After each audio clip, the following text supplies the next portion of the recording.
हिंदुस्तान का वो संत जिसे भगवान भी मानते हैं अपना गुरु, उसके अध्यात्म के आगे दुनिया की हर ताकत बौनी हो जाती है। डॉक्टर ने कहा था बाबा जी ऊपर जाने का वक्त आ गया, लेकिन बिना किडनी के पिछले 15 साल से वो जिंदा हैं।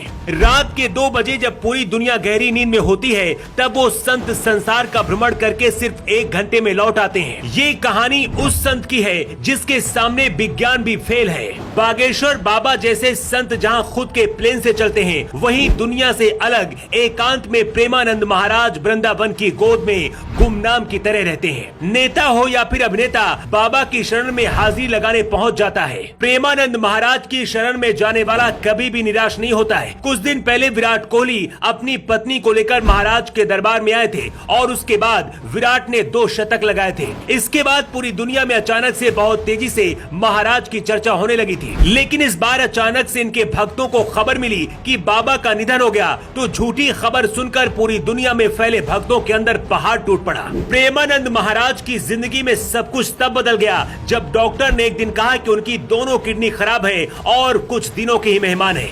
लेकिन इसके बाद भी पिछले 15 साल से 2 खराब किडनी के साथ बाबा जिंदा हैं। डॉक्टर इसे ईश्वर का चमत्कार मानते हैं। वृंदावन में इन्हें लोग भगवान की तरह पूजते हैं, लेकिन अनिरुद्ध पांडे कैसे बने महान संत प्रेमानंद, पहले इसकी पूरी कहानी जान लीजिए। आज से करीब 60 साल पहले प्रेमानंद महाराज का जन्म कानपुर के सरसौली ब्लॉक के अखरी गांव में हुआ था। जब प्रेमानंद महाराज 5वीं कक्षा में थे, तभी गीता रट ली थी।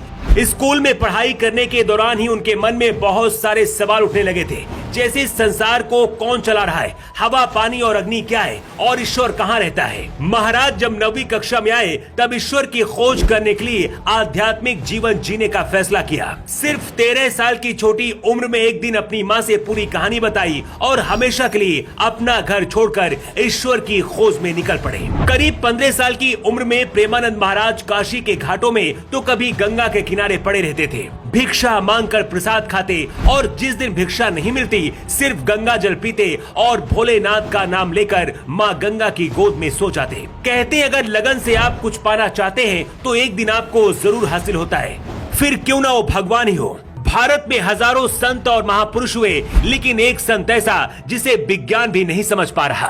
कई सालों की तपस्या के बाद जब महाराज को अध्यात्म की खोज हुई, तो कहते एक दिन नींद में भगवान शिव ने उन्हें चित्रकूट के रास्ते वृंदावन आने का मार्ग बताया। इसके बाद अपने गुरु से आज्ञा लेकर कृष्ण की नगरी आ गए। जब पूरी दुनिया सो रही होती है, रात के 2 बजे बाबा वृंदावन का परिक्रमा लगाकर लौट आते हैं। आधी रात में ही इनके इंतजार में अंग्रेज और भारत के लोग सड़कों पर इंतजार करते हैं और दर्शन पाने के लिए लाइन में लगे दिखते हैं। कुछ लोग तो प्रेमानंद महाराज को वृंदावन में साक्षात भगवान कृष्ण का अवतार बताते हैं। प्रेमानंद महाराज से मिलने कोई भी जाए, हर किसी को सिर्फ एक समान मानते हैं और वृंदावन में रहकर अपना जीवन आध्यात्म और ईश्वर के लिए न्योछावर कर दिया है। वैसे प्रेमानंद महाराज को लेकर आपका क्या कहना है? अपनी राय आप कमेंट बॉक्स पर लिखकर जरूर दें। न्यू टाइम्स के लिए ब्यूरो रिपोर्ट।